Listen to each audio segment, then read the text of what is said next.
The other thing that I am focused on, and it's part of why I came here, is the irrigation potential in this region and the opportunity that we have for rice production, sugarcane production, palm oil production, and many of the other oil crops production in this region. Yesterday, I was in Kuja. You know that project has stalled for the last 7 years, and it was over a small thing. We've managed to sort it out, and yesterday we started phase 2 of Kuja. Kuja phase 1 had close to 7,000 acres. We are now moving phase 2, which is going to give us 12,000 acres of irrigable land, and farmers are going to produce more rice, more sugarcane, and more oil crops. Again, that program needs to be expanded in Homa Bay. We need to look at the opportunities we have here in Kisumu. We need to look at the opportunities we have in Siaya. I had an engagement last evening with the leadership from Siaya, and we have agreed on a program on how we are going to do this. I will also, yesterday, be commissioning a rice mill here in Kibos that was built by Lake Basin as part of building the infrastructure to support our rice farming. Because as you know, we spend 500 billion shillings every year to import food into Kenya.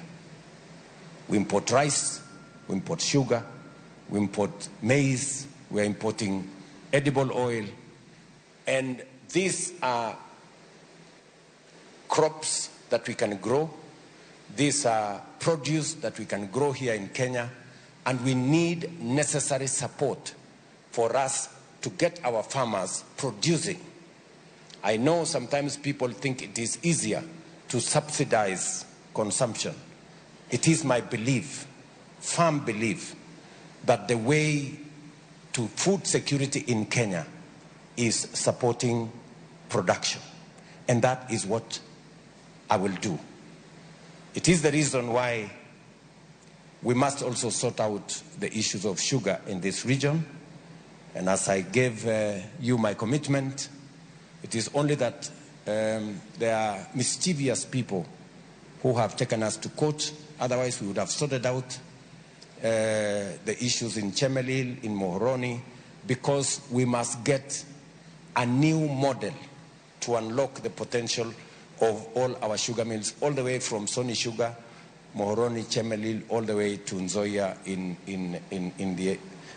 Bungoma.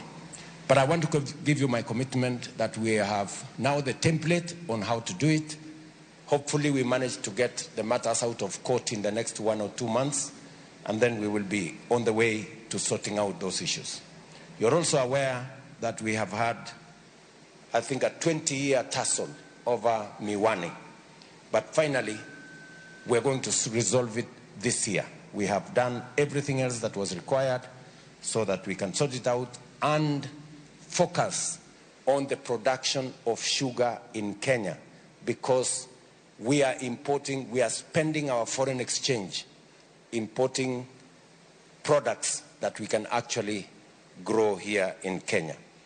So, ladies and gentlemen, I'm happy to engage with you this evening.